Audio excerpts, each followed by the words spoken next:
Abran su Biblia en Mateo capítulo 7, versículo 20. Mateo 7, versículo 20. Vamos a continuar con nuestra serie Verdaderos Discípulos. Este es el tema número 3, que se titula Por los frutos los conocerán. Por los frutos serán conocidos. Mateo 7, versículo 20 dice: así que por sus frutos los conoceréis. Es decir, los verdaderos discípulos serán conocidos por sus frutos. Y los falsos profesantes del cristianismo, los falsos cristianos, también serán conocidos por sus frutos. Si quieren cerrarle esa puerta para que no los distraiga la música que está ahí afuera. El discípulo verdadero, el cristiano verdadero, comienza con un verdadero arrepentimiento. Así se inicia un verdadero cristiano. Es decir, que hay un cambio total, radical en su mente, su corazón cambia totalmente respecto de Dios y del pecado. Su vida da un giro de 180 grados. Si va para allá, cuando se arrepiente, va totalmente al lado contrario. Nace de Dios, dice la Biblia. Y es una nueva criatura, como decía San Pablo. De modo que si alguno está en Cristo, nueva criatura es. Las cosas viejas pasaron. Es decir, la antigua forma de vivir en la vida pecaminosa y todo lo que llevaba ese tipo de vida, pasaron. Y luego dice, he aquí todas las cosas, toda una vida, todo el matrimonio, la familia, todo es hecho nuevo. ¿Por qué? Porque el verdadero arrepentimiento, la verdadera fe que salva, produce inevitablemente frutos de Dios. Es decir, que las obras son evidencia de la salvación. Entonces, el cristiano sabe y entiende que no se ganó la salvación por hacer buenas obras, sino que las obras son consecuencia de la salvación que recibió cuando se arrepintió genuinamente. Entonces, profesar que yo creo sin la evidencia de obras conforme a lo que digo que creo, dice Santiago que esa fe es muerta, que es estéril, que no tiene fruto. ¿Podrá ese tipo de fe salvar? No, también los demonios creen y no se salvan. Vamos a ver una de las advertencias de Jesús más contundentes en la palabra de Dios. En el capítulo 5 de Mateo, nada más así, a manera de continuar un poco con la introducción, el capítulo 5, 6 y 7 de Mateo es un solo discurso de Jesús, es un solo sermón, una sola predicación de Jesús.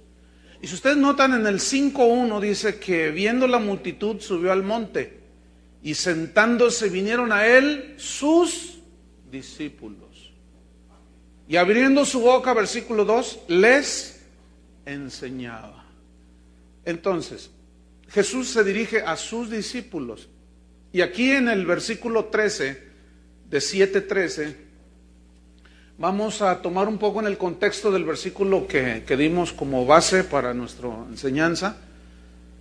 Y vamos a notar claramente cómo Jesús hace una diferencia, pero sin dejar duda, respecto a quienes son verdaderos hijos de Dios y quienes dicen que son, pero no son. Los verdaderos cristianos y los falsos cristianos. Hay cristianos que creen que porque cantan son cristianos. Hay cristianos o gente que se dice cristiana que porque trae un pececito atrás del auto ya son cristianos. A veces ese pez es una piraña. Entonces, no somos cristianos por eso, ¿verdad que no? Entonces, noten lo que dice Jesús en Mateo 7, versículo 13. Les está enseñando a los discípulos, reduciendo un poco el mensaje, dice, si ustedes son discípulos míos verdaderos, entonces fíjense, versículo 13, entrad por la puerta estrecha, porque ancha es la puerta y espacioso el camino que lleva a la perdición, y muchos son los que entran por esa puerta. Fíjense, la frase puerta estrecha es una metáfora que habla de la negación que los verdaderos discípulos tienen de sí mismos. Son aquellos que han entendido que ya no van a hacer lo que les da su gana. Son aquellos que someten su voluntad a Dios.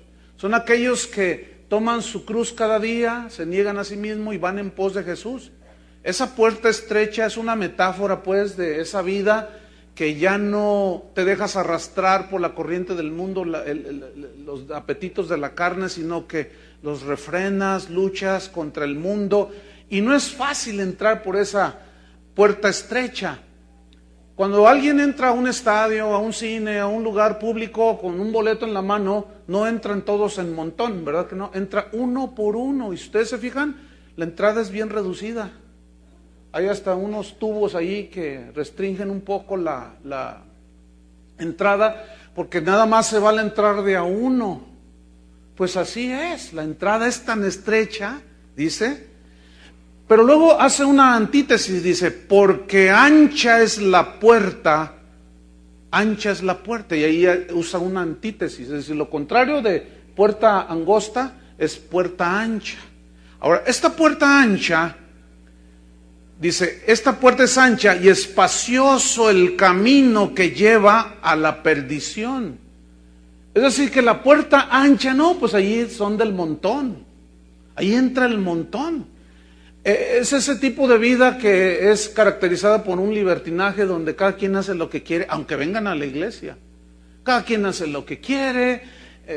No tienen la ley de Dios gobernando sus corazones, la palabra de Dios la tienen, pues la escuchan y dicen, ay, qué bonita, pero ellos siguen caminando en el camino ancho. Y ese camino ancho, pues es bien fácil caminarlo, nadie se esfuerza, no hay ningún esfuerzo por caminar.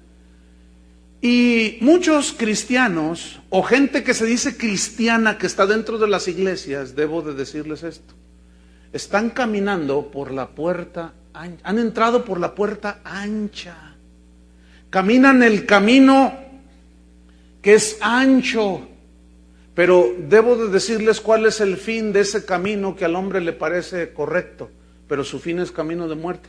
Ese camino ancho lleva ¿a dónde? A la perdición. Y aquí Jesús está haciendo una clara distinción entre los que son verdaderos discípulos y los falsos discípulos. Dice que los verdaderos discípulos van a caminar por el camino angosto. Si usted es de los que dice que es cristiano y se siente muy a gusto como pez en el agua en este mundo, hay duda.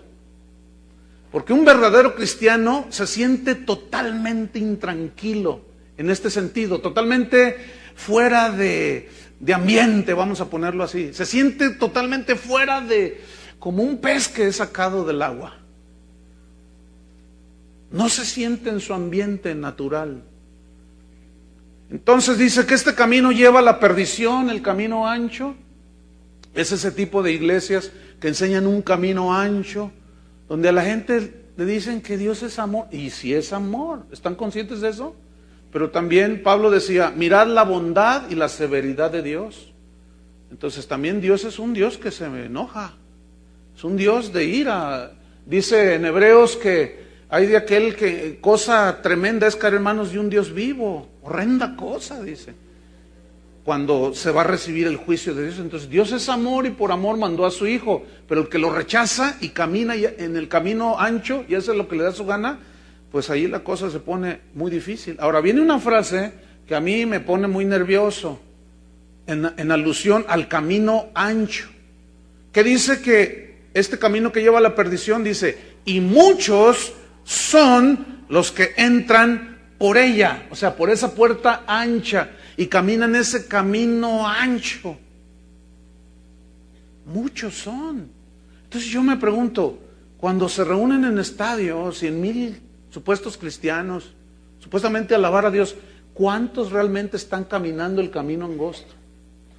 ¿Cuántos realmente están caminando el evangelio de la cruz, de la negación, de el no se haga mi voluntad sino la tuya? ¿Cuántos? Pues aquí dice que muchos son los que caminan, entran por esa puerta ancha y caminan ese camino espacioso. Versículo 14, porque estrecha es la puerta y angosto el camino que lleva a la vida. Escuche, y pocos son los que la hallan. Pocos. ¿Por qué pocos? Porque no todos están dispuestos a demostrar realmente la fe salvadora, porque no la tienen. Entonces, cuando alguien verdaderamente se arrepiente, hermanos, no le importa caminar, ni entrar por la puerta angosta, ni caminar el camino angosto. No le importa. Que el compadre le dice cosas que lo desheredan, que le dicen acá que se burlan de él, que lo atacan, hasta lo pueden golpear, perseguir y todo, pero no le importa. No le importa. Dice, no, yo sé en quién he creído, dice, como Pablo. Entonces, esa puerta, ese caminar en el camino angosto es la evidencia de ser un verdadero discípulo. Yo me pongo nervioso con esto. ¿Ustedes no? Miren. Quisiera poder enseñarles otro tipo de mensaje, pero sigamos leyendo. Versículo 15. Dice Jesús, guardaos de los falsos profetas. La versión Dios habla hoy dice, cuídense de los mentirosos. Así dice. Es decir, quiero que vayan notando cómo habla de camino ancho, camino angosto. Verdaderos cristianos, falsos cristianos. Aquí hace una alusión Jesús a cuídense, cuidado con los falsos profetas. Es decir, con los falsos ministros de Dios. Porque hay verdaderos ministros de Dios. Ahora, ¿qué es lo que distingue a los falsos de los verdaderos? Fíjate cómo dice aquí. Que vienen a vosotros con vestidos de oveja, es decir, por fuera se ponen el traje de oveja, tienen apariencia de piedad, pero niegan su eficacia. Pero por dentro son lobos rapaces. Ahora, tú puedes tener dos relojes de marca fina. Uno es una copia y el otro es original, y los tienes allí. Y las copias que hacen el día de hoy son tan exactas que es increíble. Aún los expertos, cuando los miran a simple vista, dicen, es que es difícil distinguirlo. Pero una vez que lo toma y los destapa, lo que hay dentro es lo que evidencia si es un reloj falsificado o un reloj genuino, porque la máquina es totalmente diferente. ¿No es cierto, relojero? Aquí hay un relojero. Entonces, así hay muchos cristianos. Por fuera, no, parecen Rolex. Pero son Timex. Por fuera, no, parecen una copia exacta.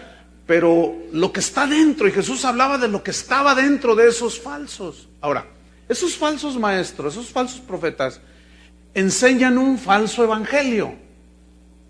Como consecuencia, en sus reuniones tienen falsas conversiones, falsos adeptos al cristianismo. ¿Por qué? Porque su enseñanza es falsa. Agarran de la psicología del mundo, agarran de los motivadores de aquí y de allá, puras cosas todo centrado en el hombre, lo maquillan con 2 versículos y dicen, esta palabra me la dio el Señor para ustedes. Entonces les comienzan a enseñar sobre cómo prosperar, cómo ser exitosos en el mundo, cómo escalar puestos en las empresas, y ahí se la pasan toda la vida enseñándole a sus lobitos. Los lobos de arriba alimentando los lobitos de abajo. Sin embargo, pregúntales que si son cristianos y te dicen que sí. Pero cuando el Señor los destape y vea lo que hay adentro, esperemos que cada uno de nosotros sea genuino. Entonces sigue diciendo, versículo 16, por sus frutos los conoceréis. Es decir, las evidencias externas van a hablar de lo que hay internamente. En otras palabras, o al revés. Lo interno, tarde o temprano, se refleja en lo externo. Podemos tener apariencias como el falso reloj, pero un día que se descompone y lo llevas al relojero, oiga, fíjese que se le metió el agua y es un reloj muy fino. ¿Cómo que se le metió? Sí, fíjese. ¿Cuánto te costó? Me costó $5,000 este reloj. Ay, a ver, déjeme ver. No, oiga, lo fraudearon. este es una copia, este no es genuino, ni siquiera tiene el protector ese contra el agua. Lo falsearon cuando lo abrieron. Entonces Jesús dice, por sus frutos los conoceréis. Y hace una pregunta obvia, fíjense. ¿Acaso se recogen uvas de los espinos? ¿Alguien alguna vez ha cortado un racimo de uvas de un huizache? ¿O que se quede esperando ahí por fe? Va a brotar un racimo de uvas. Es una imposibilidad, no existe eso. Jesús sigue preguntando, ¿o acaso se pueden recoger higos de los abrojos? Esa es una imposibilidad. Entonces dice Jesús en el 17, así, igualmente, Él está poniendo una metáfora, ¿sí? Un ejemplo para ilustrar una verdad profunda. Dice, así todo buen árbol da buenos frutos. Es decir, todo buen árbol da ¿qué? Buenos frutos. Ahora, el fruto hermoso, jugoso, delicioso que da un manzano es evidencia de que el árbol está bueno. Nunca se piensa de que porque el fruto está bueno, el fruto es el que hace bueno al árbol. No. Es al contrario. El árbol es el que da buen fruto. ¿Estamos? Entonces, sigo leyendo. Pero el árbol malo da frutos malos. Es decir, conforme a su naturaleza. Esos son los frutos que se van a dar, ya sean buenos o malos. Entonces, el árbol bueno, pues es el verdadero cristiano. El árbol malo es el cristiano falso. Sigo leyendo. Versículo 18. No puede, es imposible, no puede el buen árbol dar malos frutos. No puede. O sea, el verdadero cristiano no da los malos frutos. En la parábola del sembrador, Jesús dijo que el sembrador salió a sembrar, y es una alusión a él mismo. Y sembró la palabra y cayó en distintos tipos de terrenos, dice. Y en unos brotó, en unos cayó la semilla, pero llegaron las aves del cielo y se comieron las semillas. En otro, dice, brotó, pero como no tenía raíz, se secó. Dice, pero uno aparte de la semilla cayó en buena tierra. La buena tierra ahí son los verdaderos cristianos. Dice, y esta buena tierra dio fruto a 30, 60 y a 100 por uno. Yo quiero que noten esto, es muy interesante. El verdadero cristiano da fruto bueno sí o sí, aunque en distintos porcentajes. Déjame ilustrárselo. Usted entra a una huerta de manzanas. Hay manzanos ahí sembrados, 100 árboles de manzano. Entonces usted comienza a caminar, todos son de la misma clase, ¿sí? De esas Red Delicious, de esas de aquí de Chihuahua, de esas manzanotas así bien ricas. Todas son del mismo tipo de manzana, de árbol. Entonces usted se para enfrente de un árbol y ve que el árbol se tambalea de tan lleno y cargado de frutos. Y dice, mira nomás cuánto dio. Y luego usted observa otro árbol y tiene menos fruto, pero tiene la misma clase de manzana. Y luego ve otro y dice, ay, mira, no dio muchas, pero dio buenas manzanas. Entonces cuando se recoge la cosecha, todas se revuelven. Y todas, cualquiera que usted agarre, está buena, porque son del mismo tipo de árbol. Es decir, que el cristiano nacido de nuevo, genuinamente arrepentido, da genuino fruto. ¿Lo ilustré bien? ¿Se entendió? Bueno. Entonces, por eso Jesús dice, no puede el buen árbol dar malos frutos, ni el árbol malo dar malos frutos. No puede. Ahora, aquí la palabra clave es dar. No puede dar. Y esta palabra es del griego poieo, que significa, se traduce por dar, pero significa también practicar. Significa producir. Significa hacer. Entonces, un verdadero cristiano, el árbol bueno, lo único que puede dar es fruto bueno, es practicar las obras de Dios, es producir las obras de Dios, es hacer las obras de Dios, es hacer la voluntad de Dios. Por lo tanto, el árbol malo no puede dar buen fruto, es decir, no puede, le es imposible practicar las obras de Dios, hacer las obras de Dios, producir, no puede hacer la voluntad de Dios, puede simular durante un tiempo, como Judas, pero tarde o temprano saldrá el traidor que fue. Traidor, mentiroso, avaricioso, codicioso, lisonjero, todo tenía ese Judas. Sin embargo, estaba ahí con Jesús. ¿Se acuerdan de la parábola del trigo y la cizaña? Dice que un hombre sembró buena semilla y brotó el trigo. Pero de pronto uno de los labradores se dio cuenta que había cizaña en medio del trigo. Y fue con el dueño del terreno y le dijo, ¿qué no sembraste buena semilla? Y le dice, sí, ¿por qué? Es que creció cizaña junto con el trigo. Dice, es que un enemigo vino y sembró cizaña. Entonces le dice uno de los labradores, ¿quieres que vaya con la hoz y corte la cizaña? Y le dice Jesús, no, déjalo, porque no sea que también vayas a cortar con la cizaña el trigo. Déjalo para el fin del siglo, para el día del juicio. Es decir, que la cizaña está entre el verdadero trigo. La cizaña son, cuando él dio la interpretación, son los hijos del malo, los que estaban dentro mezclándose con los verdaderos, pero que eran falsos. Déjalos ahí. Es decir, fíjense, noten lo que voy a decir. De todos los que están sentados aquí, ay, Dios, algunos son trigo, pero algunos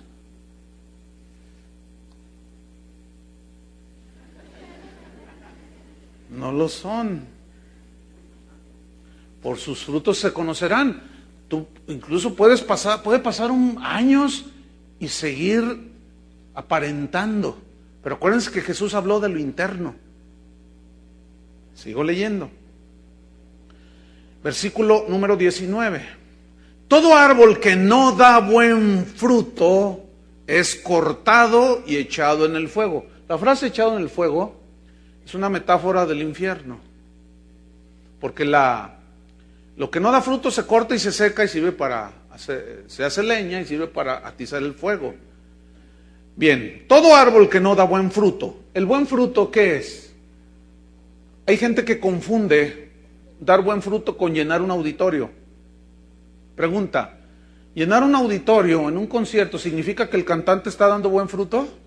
Ese no es el fruto. También Juan Luis Miguel llena los estadios. ¿Cuánto fruto tiene? Entonces los cristianos no sabemos discernir y confundimos el dar fruto con un auditorio donde caben 10,000 personas, que tengo la capacidad de convocatoria y junto 100,000 en una campaña. Eso no quiere decir absolutamente nada. El fruto al que se refiere es los frutos de Dios. En Gálatas capítulo 5, no lo busque, Pablo habla de los que son verdaderos hijos de Dios y los que no lo son. Dice, y manifiestas son las obras de la carne, o sea, de la naturaleza caída, de los que viven en pecado, los que no son cristianos, son hijos de Dios. Y esas manifiestas obras son homicidios, hechicerías, pleitos, celos, iras, contiendas, disensiones, homicidios, orgías, y luego dice, y cosas semejantes a estas, acerca de las cuales los amonesto. Los que practican tales cosas no heredarán el reino de Dios. Pero manifiestas también son las obras del Espíritu, o sea, de los que son nacidos de nuevo, que son amor, gozo, paz, paciencia, benignidad, bondad, fe, mansedumbre y frutos de santidad. Y hay mucho ahí en la Biblia cuando habla acerca de los frutos, pero los cristianos hoy confunden éxito en la televisión porque me ven 20,000 millones de personas. Bueno, no hay 20,000 millones, eso es una hipérbole. Entonces digo, ay, mira qué exitoso es ese predicador. Dicen, ¿cuánto fruto está dando? Ese no es el fruto, por el amor de Dios, al que Dios se refiere. Sigo leyendo. Entonces, versículo 20, así que por sus frutos los conoceréis. Por sus frutos se sabrá quiénes son los verdaderos y quiénes son los falsos, aunque algunos hasta aquel día serán descubiertos. Sigo leyendo, versículo 21. Y a continuación vienen unas palabras de Jesús que a mí me ponen a temblar, pero también es una advertencia tremenda de Jesús. Escuche lo que voy a decir. Mire, estos mensajes, los dos anteriores y son de tanta trascendencia para usted, para mí, que de la respuesta que nosotros demos a estos mensajes depende nuestra eternidad. Escúcheme bien eso, depende nuestra eternidad. Esto es más serio de lo que algunos creen que es. Depende su eternidad, hermano. Casi nada, Si usted se pone a pensar en la eternidad, que el Espíritu Santo le dé convicción de pecado y usted se arrepienta genuinamente, porque si no, su destino es el lago de fuego, dice la Biblia, el tormento eterno, y Dios no quiere que ninguno se pierda, sino que todos procedan al arrepentimiento. Entonces, note lo que dice en el versículo 21 y vamos a notar qué claro es Jesús, no deja ambigüedades, no deja lugar a dudas de que se está refiriendo a los verdaderos discípulos, pero a los que dicen que son y que están metidos dentro de la iglesia, o que se dicen cristianos y no lo son. Leamos, versículo 21. No todo el que me dice, porque si yo les pregunto ahorita, ¿es Jesús tu Señor? Todos me van a decir que sí, ¿o no? Ve, allí ya bajó. Bueno, al menos se están definiendo. Pero aquí ahorita pues todos se ven bonitos, se ven santitos. Tienen cara de zampillín algunos. Entonces, note lo que dice, no todo el que me dice, Señor, Señor, y noten el énfasis, Señor, Señor. ¿Han oído esa frase que es muy común en la gente allá afuera y donde quiera, que dice, Dios nuestro Señor? ¿Han oído eso? ¡Ay, Dios mío! Nuestro Señor Jesucristo, dicen. ¿Verdaderamente Jesús es Señor de sus vidas? ¿Saben lo que significa que Jesús sea Señor de sus vidas? Eso lo vamos a ver en los próximos capítulos de la serie. Lo que es el verdadero señorío de Jesús. Sin embargo, todos le dicen, ay, Señor mío, Dios mío, dicen. Pero fíjate lo que dice Jesús, no todo el que me dice Señor, Señor, entrará en el reino de los cielos. No todos. Ahora, nota lo que dice, sino el que hace la voluntad de mi Padre que está en los cielos. Quiero enfatizar la palabra hacer. El que hace. ¿Por qué enfatiza Jesús lo que se hace? Porque alguien que dice que cree en Él, que es su Señor, debe demostrarlo por sus obras, ¿no es cierto? Cuando los discípulos le dijeron a Jesús, enséñanos a orar, Jesús les dijo, digan así, Padre nuestro que estás en los cielos, santificado sea tu nombre. Venga a nosotros tu reino. El reino de Dios tiene leyes que gobiernan a los que viven en ese reino. No se haga, así como se hace tu voluntad en el cielo, así se haga en la tierra. Ahora, ¿quiénes son los que van a hacer la voluntad de Dios aquí en la tierra? ¿Los verdaderos o los falsos? Los verdaderos. Ahora, ¿cuál es la voluntad de Dios? Bueno, hermano, nos vamos a enterar cuál es la voluntad de Dios de aquí hasta que Él venga. Cada reunión, cada clase de la Biblia, nos vamos a ir enterando cuál es la voluntad de Dios. Entonces, seguimos leyendo. No todo el que me dice Señor, Señor, entra en el reino de los cielos, sino el que hace la voluntad de mi Padre que está en los cielos. Nota el 22 y viene una palabra que me sigue poniendo nervioso. Dice, muchos. Y cuando leo muchos, pienso en esas multitudes, como cuando entró Jesús en Jerusalén montado en un pollino, en una burrito, sentado. Y la gente iba y cortaba de los árboles ramas y palmas, y se quitaban los mantos y los tendían para que pasara el Rey Jesús. Y decían, Hosana al Hijo de David, Hosana, bendito el que viene en el nombre del Señor. Pero saben que la mayoría de los que dijeron eso, unos días después estaban gritando, crucifícale, crucifícale. Así es. Muchos me dirán en aquel día, ¿qué significa aquel día? El día en que el Señor meterá la hoz, cegará la tierra, que es el trigo y la cizaña, y apartará el trigo de la cizaña. Y el trigo, que son las ovejas del Señor, los redimidos, los nacidos de nuevo, los verdaderos cristianos, los que se arrepintieron genuinamente, los pondrá a su derecha. Y la cizaña son los cabritos, es el rebaño sagrado.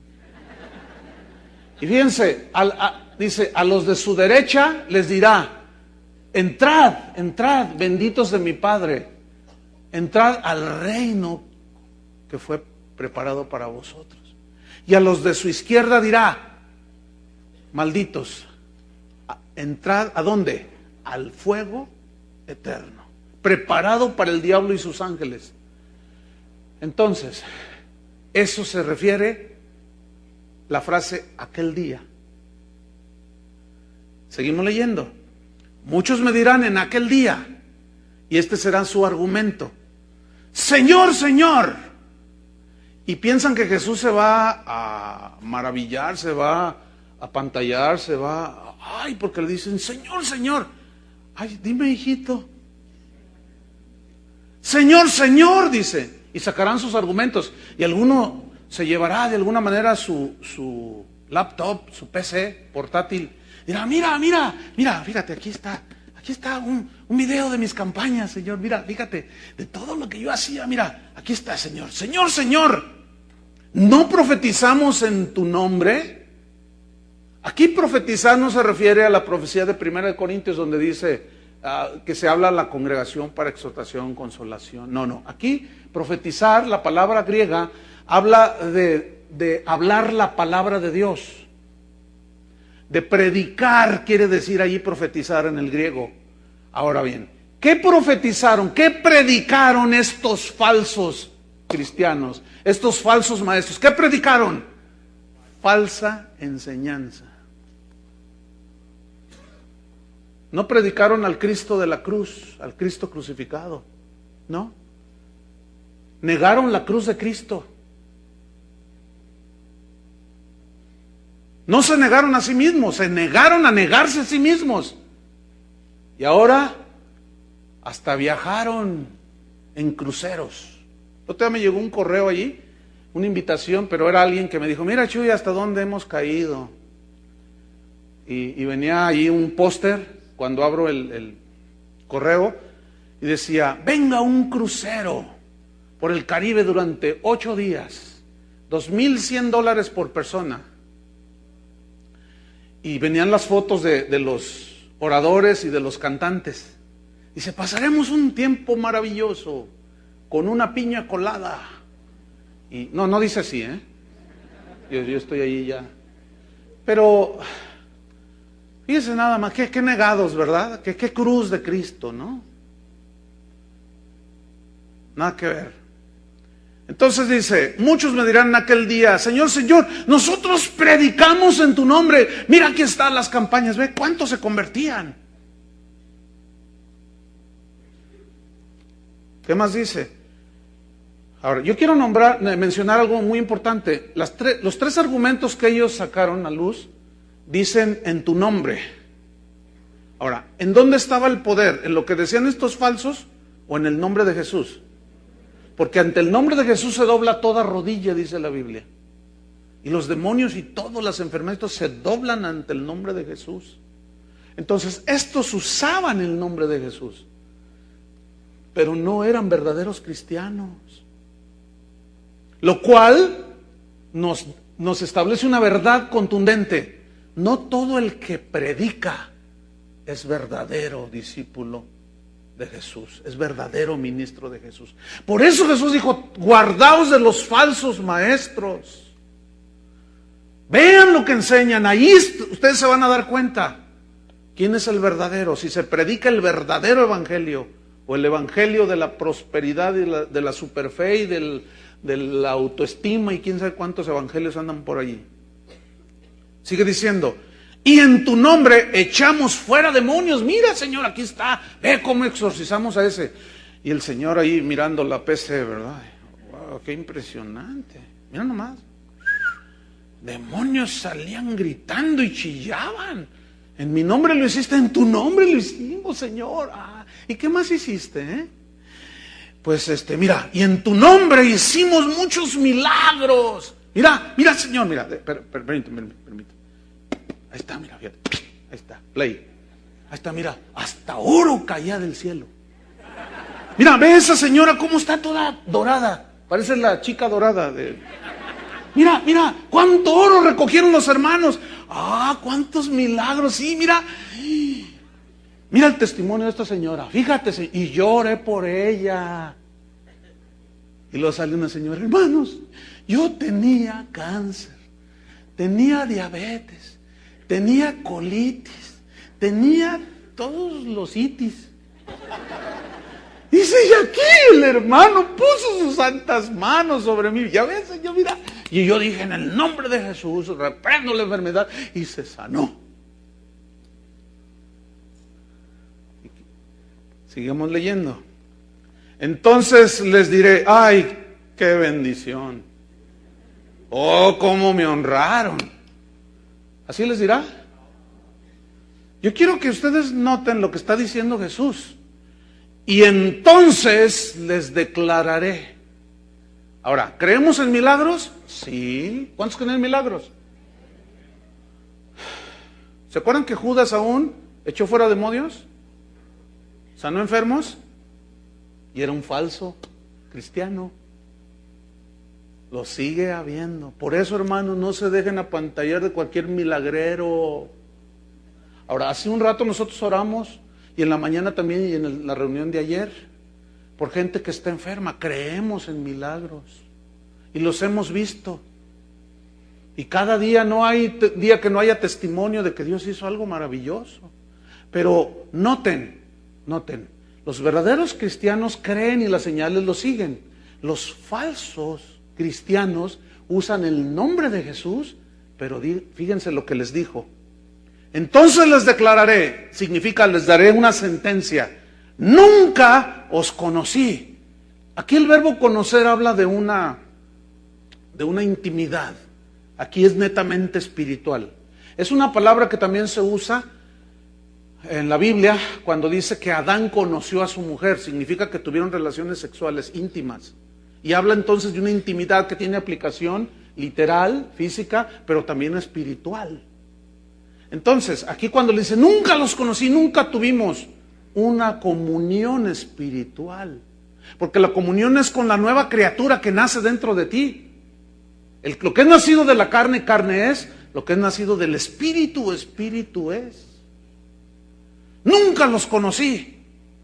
Ahora, pongan una señal allí, porque vamos a volver allí, porque vamos a ir a 2 de Timoteo capítulo 2. Versículo 19. 2 Timoteo 2, 19. Dice así. Pero el fundamento de Dios está firme. Escuchen. Teniendo este sello,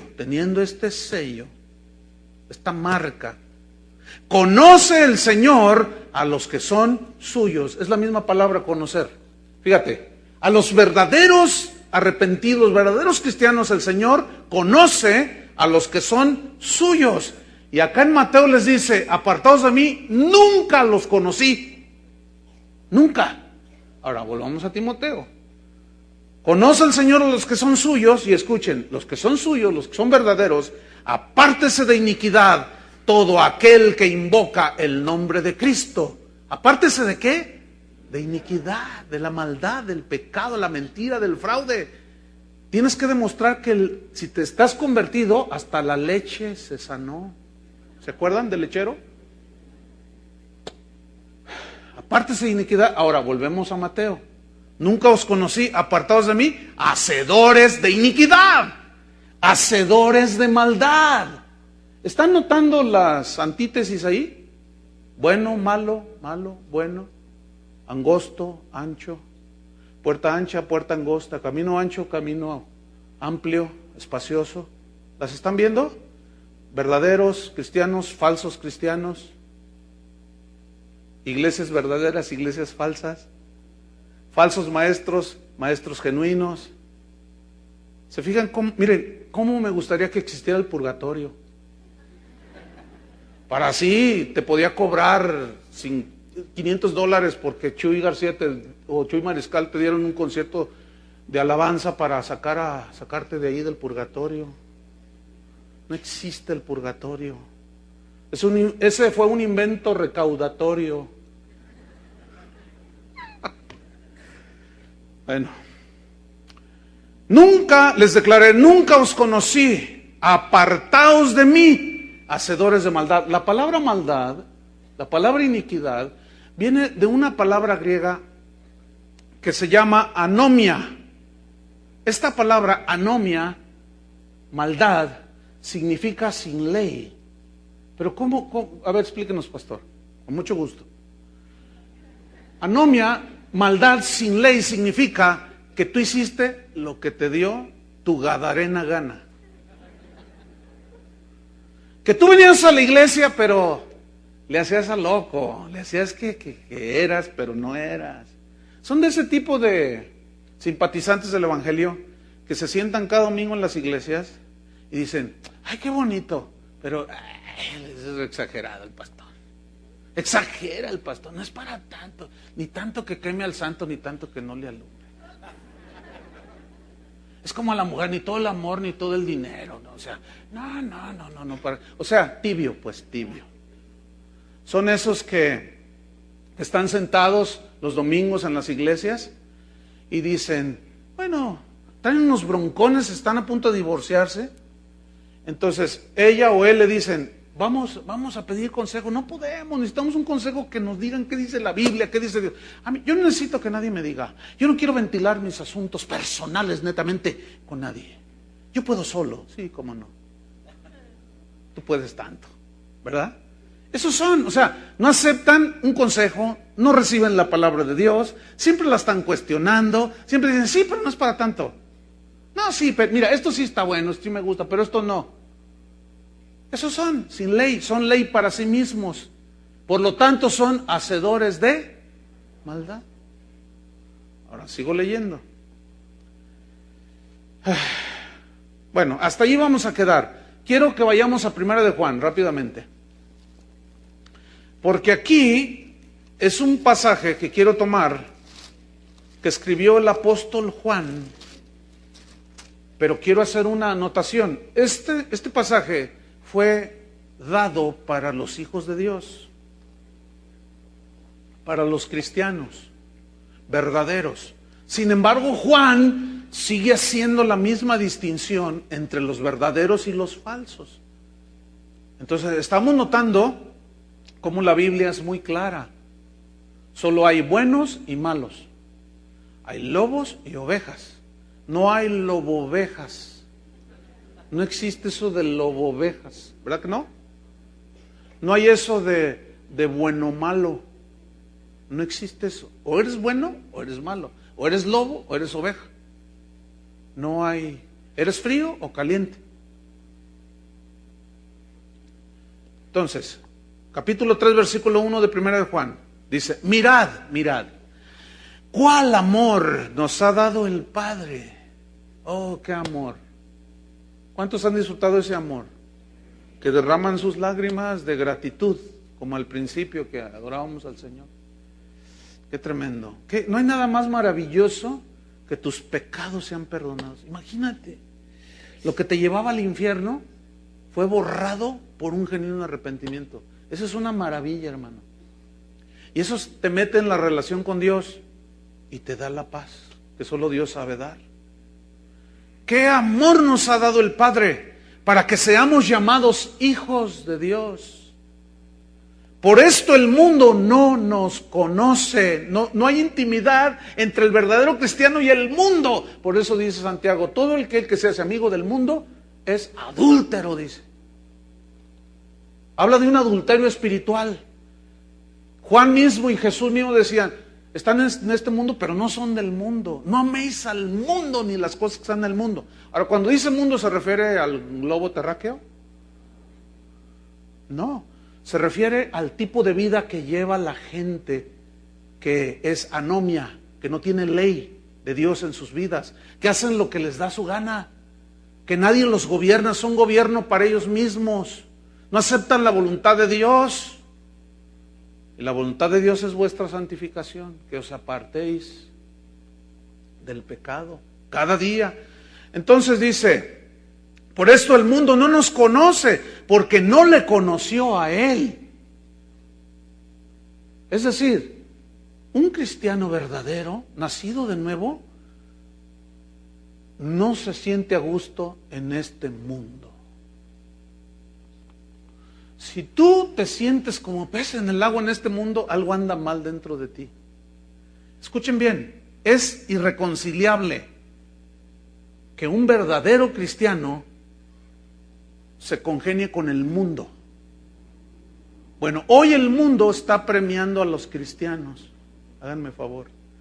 Si el mundo premia a los cristianos es porque esos que se dicen cristianos no están predicando, no están, aún con su alabanza, con su música, no están hablando del verdadero evangelio. Están tan diluidos que se parecen al mundo. Y el mundo por eso los premia. Pero según la Biblia, dice que no puede haber conciliación. Es imposible. Jesús lo dijo una y otra vez, si el mundo os aborrece, no les extrañe. A mí me aborrecieron, a ustedes los van a aborrecer. ¿A quiénes? ¿A los verdaderos o a los falsos? A los verdaderos. Porque a los falsos esos se congenian. ¿Por qué? Porque son iguales. Y todo es conforme a su género. Las jirafas se juntan con las jirafas. Los perros con los perros. Los conejos con los conejos. Los jilgueros con los jilgueros. Los elefantes con los elefantes. Escuchen, los verdaderos cristianos con verdaderos cristianos. Si los mejores amigos que tú tienes son del mundo, algo anda mal. No me vengas con filosofías y justificando, no, pero es nada, que no es mi mensaje, es el mensaje de Jesús. Porque si tú te sientes bien con tus mejores amigos del mundo, que hablan de todo, y tú te sientes como pez en el agua, ¿no será que tú eres un elefante como ellos? Metafóricamente hablando. ¿No será que eres una jirafa como las jirafas de tus amigos? ¿No será que... Bueno, ahí la dejamos. Iba a decir algo que suena muy fuerte, pero Pedro lo usó.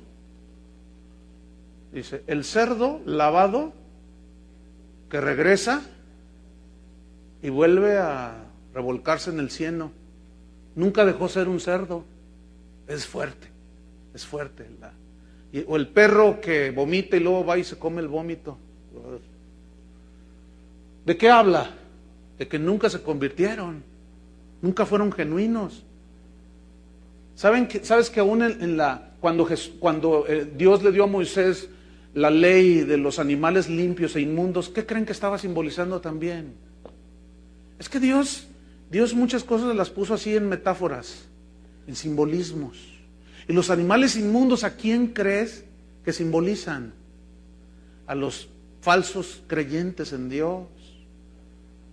Pedro utiliza y Pablo utiliza una expresión bien fuerte, dice, los perros. Juan también en el Apocalipsis dice, los perros no entrarán al reino de los cielos. Pero no se refiere a los animales, sino a los inmundos, a los que hacen iniquidad, maldad. Es una metáfora muy fuerte. Sigo leyendo ahí en Juan. Amados, versículo 2. Ahora somos hijos de Dios. ¿Ahora qué? Noten, somos. Y ese ser es acá adentro. Y aún no se ha manifestado lo que hemos de ser. ¿Cuántos luchan con su carne todavía? ¿Todos? Esta es una lucha real. Sigo leyendo. Pero aún no se ha manifestado lo que hemos de ser, pero sabemos que cuando Él se manifieste, esta frase significa cuando Él venga por los suyos, los muertos en Cristo resucitarán primero, los que están vivos seremos transformados, según Pablo en sus cartas. Entonces, cuando Él se manifieste, seremos semejantes a Él. ¿Semejantes a Él en qué? En su constitución física, en su carácter, totalmente transformados. Ahorita la transformación fue interna, hermanos, de un verdadero arrepentimiento, ¿cierto? Bien, pero todavía luchamos con este cuerpo de pecado. ¿Todavía luchan? Con esta mente que de pronto nos arrastra por lugares y cosas feas. ¿Tienen esa lucha? ¿Verdad que sí? Entonces, cuando Él se manifieste, seremos semejantes a Él, totalmente transformados. Qué glorioso va a ser eso. Ahora, sigue diciendo, porque seremos transformados semejantes a Él, porque le veremos tal como Él es. Yo no sé cuál va a ser tu reacción en la eternidad. Lo que yo alcanzo nada más así a pensar es, algún día en la eternidad pues va a haber mucho tiempo. Todo el mundo lo va a querer abrazar así, cara a cara. Yo creo que va a haber todo el tiempo del mundo, ¿no? ¿Qué vas a hacer tú? Yo digo, yo no sé, yo me voy a abrazar a sus pies. Wow, digo, qué tremendo. Y todo ese deseo de estar con Él ya produce algo en el verdadero cristiano, escuchen. Y todo aquel que tiene esta esperanza en Él, ¿de qué? ¿Cuál es la esperanza? De ser semejantes a Él, de verlo a Él tal como Él es. Algunos dicen que son, pero viven como si Él nunca fuera a venir. Entonces, en realidad, algunos están orando, no vengas todavía, Señor. No vengas porque me agarras en la movida. Espérate tantito, Señor. Y están ahí jugueteando al cristiano, ¿verdad? Dice, pero todo aquel que tiene esta esperanza en Él se purifica a sí mismo, así como Él es puro. Ahora, San Agustín, en el siglo IV, él explicando este texto, dijo lo siguiente: este versículo significa que Cristo, que ahora mora en nosotros, y mire, quien lo estaba diciendo había llevado una vida de pecado horrible, San Agustín de Hipona. Él había sido mujeriego, borracho, mentiroso, de todo, pero cuando tuvo una conversión a Cristo, wow, es uno de los llamados padres de la iglesia cristiana, de los primeros 300, 400 años. Y él dijo, referente a este texto, Cristo, que es puro, vive dentro de nosotros. Él nos ha dado la esperanza de transformación y de salvación total. Ahora hemos sido salvos del infierno, nuestro yo, nuestro ser interior, nuestro espíritu nació de nuevo a la vida con Dios. Nuestra alma está siendo salvada de pensamientos y de cosas, pero este cuerpo finalmente tendrá que ser redimido, transformado. Entonces él decía, este versículo no se purifica a sí mismo, significa que el que está en nosotros, el que es puro, que es Jesús, produce en nosotros ese deseo de ser transformados. ¿Cuántos desean esto? Por eso es que no podemos estar en paz con este mundo. Por eso el verdadero cristiano que vive el verdadero cristianismo es bien obvio allá afuera. ¿Por qué? Porque su vida, como la de Noé, está pregonando y les está diciendo que están mal, que están viviendo mal, porque te ven que tú vives diferente. Y el que tiene esta esperanza dice, se purifica a sí mismo, porque Él es puro. Es decir, la pureza de Jesús que vive en ti te está purificando día con día. Versículo número 4. Todo aquel que comete pecado infringe también la ley, pues el pecado es infracción de la ley. Esta frase, todo aquel que comete pecado, significa todo aquel que permanece, que está continuamente en pecado. Y está aquí refiriéndose a los no convertidos, a los no arrepentidos, versículo 5. Y sabéis que Él apareció para quitar nuestros pecados. Aquí quitar es borrar totalmente. Y no hay pecado en Él. Fíjese el versículo 6. Todo aquel que permanece en Él no peca. Todo aquel que peca no le ha visto ni le ha conocido. Pregunta, los cristianos genuinos, ¿todavía pecan? Díganlo fuerte, ¿sí o no? Sí. Si nosotros leemos este versículo y nos quedamos ahí, nos vamos a traumar. Porque vamos a decir, entonces no soy cristiano. Porque aquí dice que el que permanece en Cristo no peca. Lo que pasa es esto. Hay ciertos principios para interpretar la Biblia. Uno de ellos dice que para entender un pasaje tenemos que leer el contexto, lo que viene atrás y lo que viene después del versículo. Porque eso nos va a ayudar a aclarar lo que está diciendo. Si nosotros nos quedamos ahí fuera del contexto. Y dice lo que algunos creen que dicen. No, no se puede ser cristiano, dicen. ¿Quién es cristiano? Porque pues, todos siguen pecando, entonces todos se van a ir al infierno. Otros se van al otro lado y dicen, no, Dios es amor, peca todo lo que quieras. Dios es bueno y a todos nos va a salvar aquel día. Las dos son mentiras. Ahora, ¿cómo se nos aclara? Sigamos leyendo. Dice, todo aquel que permanece en él no peca. Todo aquel que peca no le ha visto ni le ha conocido. Aquí la palabra clave es todo aquel que permanece en él.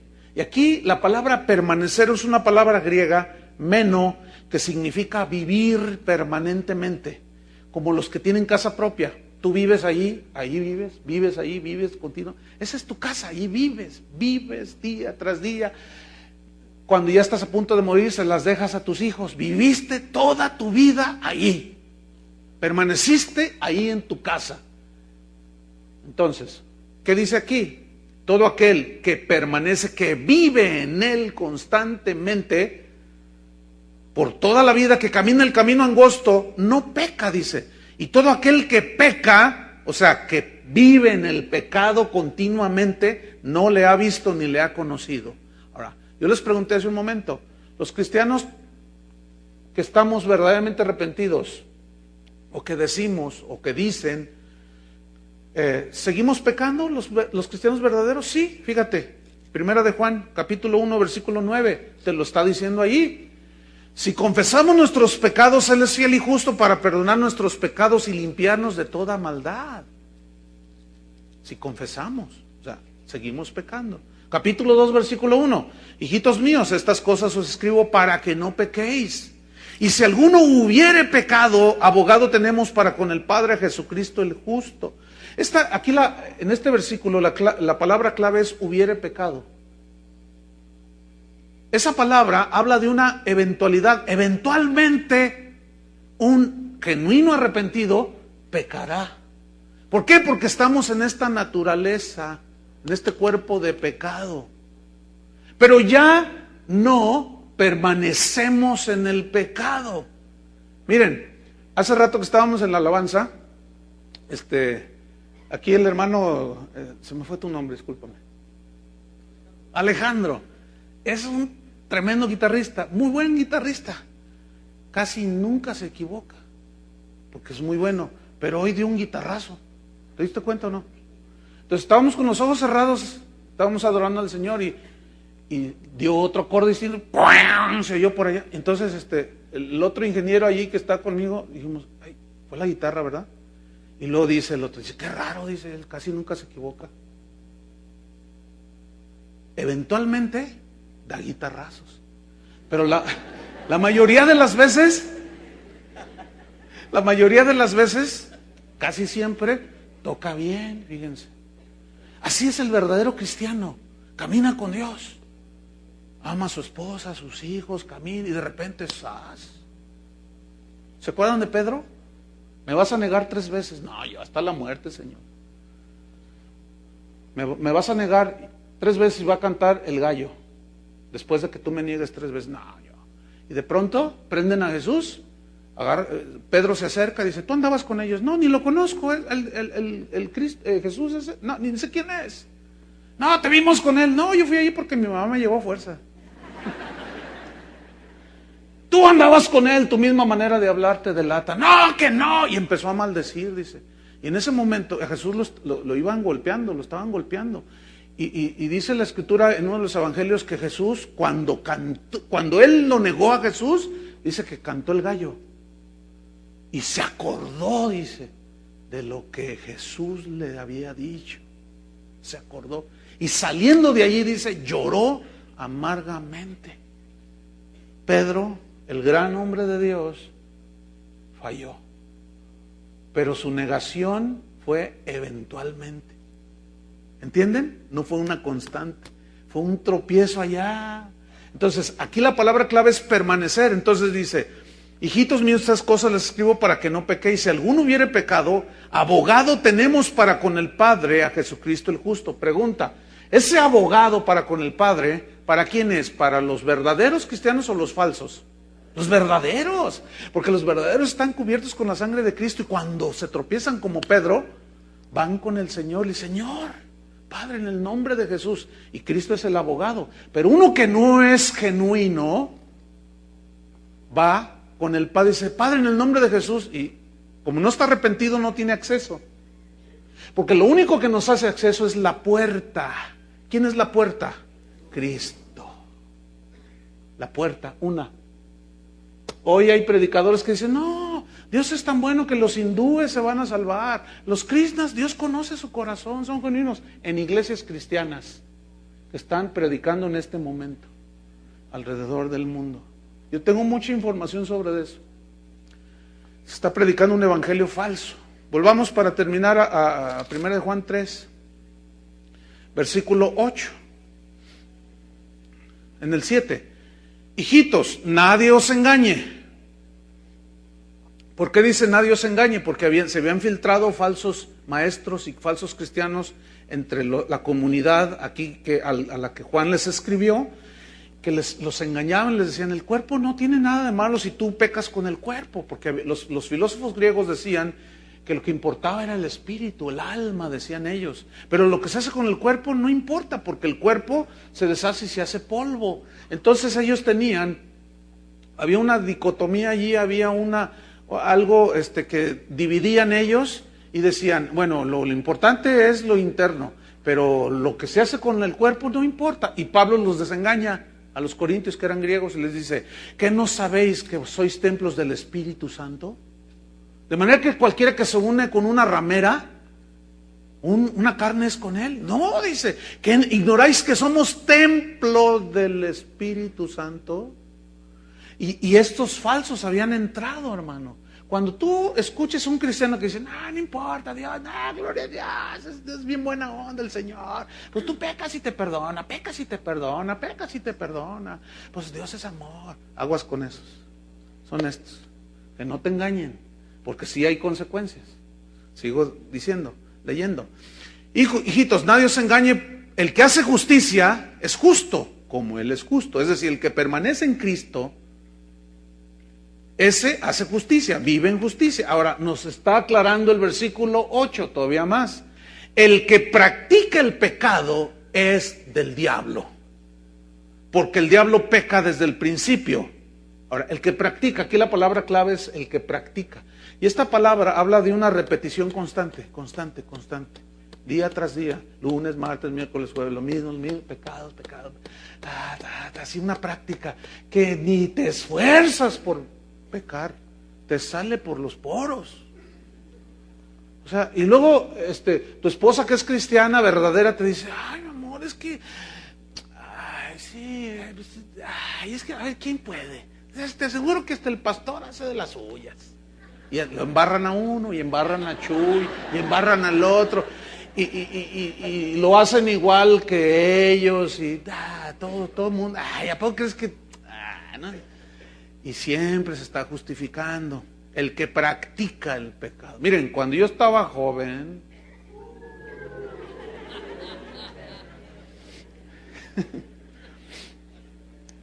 cuando empezamos esta congregación ya hace 26 años, pues estábamos bien jóvenes y jugábamos fútbol. Carlos, Toño, Chuy García. No, Chuy García era una gacela, era buenísimo para jugar. Tremendo ese Chuy. Y armábamos equipos y hacíamos torneos entre las iglesias aquí. Y bueno, éramos buenillos. Así digo, humildemente, ¿no? Y ganábamos los campeonatos.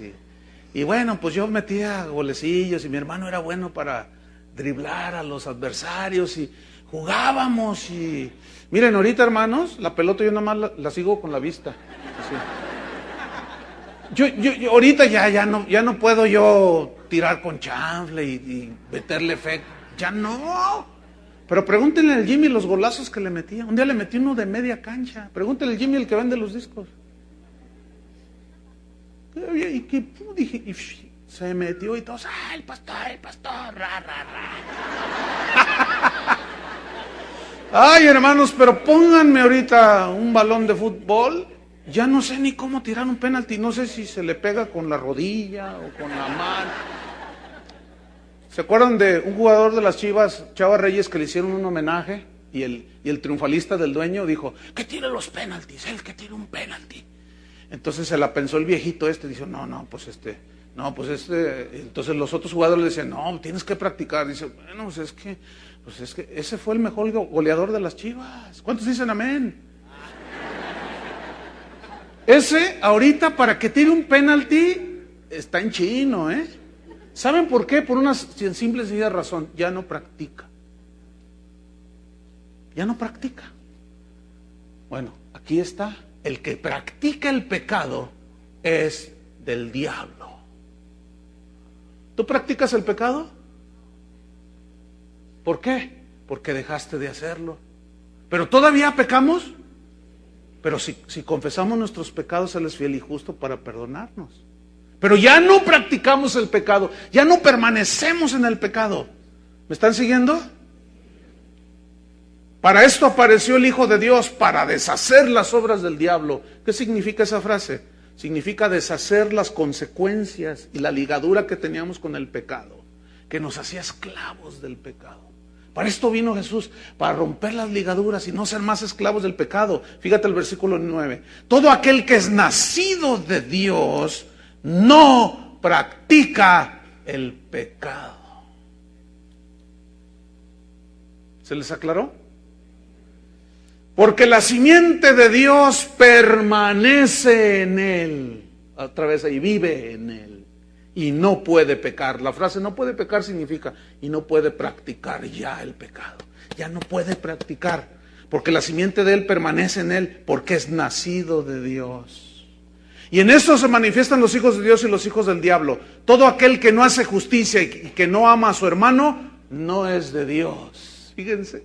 Otra vez, las obras demuestran quién es el verdadero cristiano. Por sus frutos los conoceréis. Pónganse de pie. No se salga nadie todavía, por favor.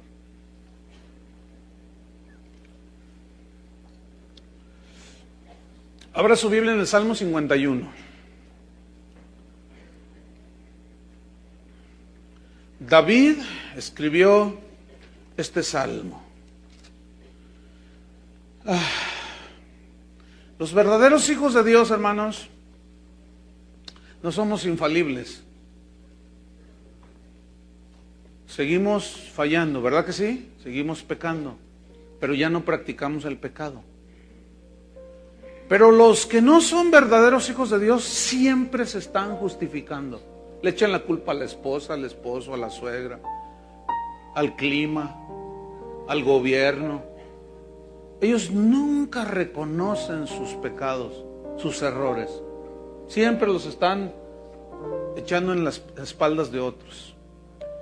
Hubo un rey llamado Saúl. Este rey, Dios le dijo, ve y borra del mapa a los amalecitas. Los amalecitas eran un acérrimo rival de Israel. Un pueblo malo, idólatras, pervertidos, de todo. Y le dijo Dios a Saúl, que era el rey de Israel, bórralos del mapa. No agarres nada, ni oro, nada de ellos. Todo lo vas a quemar, lo vas a desaparecer. En otras palabras, metafóricamente hablando, no quiero que quede nada de maldad. No quiero que quede nada de maldad. Todo lo vas a destruir. Entonces se va Saúl con todo el ejército y los vencen. Pero Saúl le perdona la vida al rey de los amalecitas. Y luego dice, ay, estas piezas de oro, no, mira nomás qué calidad. Mira este vidrio cortado, es vidrio checoslovaco. No, ¿cómo vamos a destruir esto? Mira nada más qué vacas tan gordas. Mira estas ovejas, qué lindas. Hay que guardarlas para ofrecerlas en holocausto al Señor. Y el pueblo, sí. Entonces está el profeta Samuel y Dios le habla y dice, ve dile a aquel que me ha desobedecido y lo voy a quitar de ahí. Entonces llega Samuel y le dice, oye, Saúl. Y dice, Samuel. Y le hace reverencia, Señor mío. El típico, ¿no? Dice, he obedecido la palabra de Jehová. He completado lo que él me dijo. He obedecido su mandato. Y Samuel le dice, mentiroso, le dice. Es mejor obedecer que los sacrificios. Y el prestar atención que los sacrificios y la grosura de los carneros que le puedas ofrecer a Dios. Y de repente se oye por ahí, pero ¿qué hice yo? Le perdonaste la vida a ese rey. ¿No te dijo Dios que terminaras, que era el símbolo del mal? ¿No te dijo Dios que lo borraras? Sí, pero es que... Y de repente se oye allá, a lo lejos, los balidos de las ovejas y del ganado. ¿Qué es ese balido que escucho? Pues es el ganado que perdonamos porque pues se lo vamos a ofrecer a Dios. Dice, no, Saúl, le dice, por cuanto desobedeciste, Dios te desecha del reinado, le dice. Dice, tráeme ese rey. Y dice que le trajeron al rey que Saúl había perdonado. Agarró un sable, una espada. ¿Saben qué hizo? Dice la Biblia que literalmente lo partió en pedacitos. Lo agarró. A ver, y primero le voló la cabeza. O sea, habla de que al pecado, hermano, no hay que tolerarlo. Pero los falsos lo toleran. Y le dice Samuel, Dios va a poner uno mejor que tú. Y puso a David. Ese es un varón conforme a mi corazón. Era un hombre tan extraordinario que hizo cosas, obedeció a Dios, pero un día, eventualmente, se tropezó. ¿Se acuerdan? Mató a un hombre, le arrebató la mujer que no era de él, trató de tapar su pecado, y como era hijo de Dios y Dios a sus hijos, al que ama disciplina, lo disciplinó a David. A Saúl no, porque no era su hijo.